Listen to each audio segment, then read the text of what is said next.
regarding the second question posed by the sister, that can we have an Islamic love before marriage?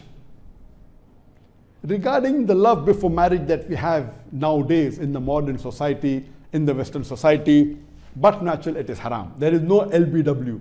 LBW in the cricket, you have leg before wicket. LBW is love before wedding. So the way we have in the Western culture, where there are girlfriend, boyfriend, and they want to test each other, they go out to a park and they go out for a movie, they sit in the last bench of the theater, or they want to enjoy, they go for dinner, and they talk, and they may go to a hotel and sleep overnight. All these things is haram in Islam.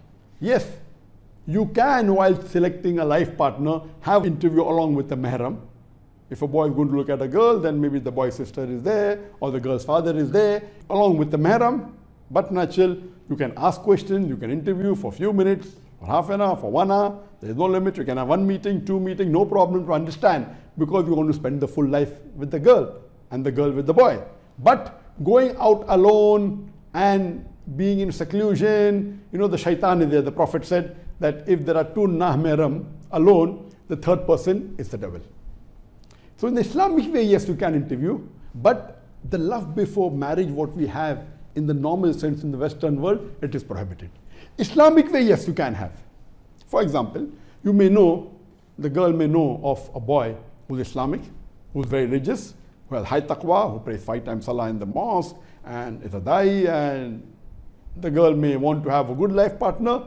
So Islamically, what she does is that she proposes to the boy who she thinks is religious through her father or through a brother, or the parents of the girl go and meet the parents of the boy, and in the Islamic way it's possible. So this sort of love, because you like the religious values and the deen in the boy, it is permissible. Islamically, if you go ahead following the rules and regulation, not breaking the Sharia, it is possible in this way if you want to call it love before marriage, because you like the religious aspects in the boy, or the boy likes the religious aspects in the girl. In this way, not breaking any rules of the Islamic Sharia, then you can call it a sort of love before marriage Islamically, but seeing to it that you don't break any of the rules of the Sharia.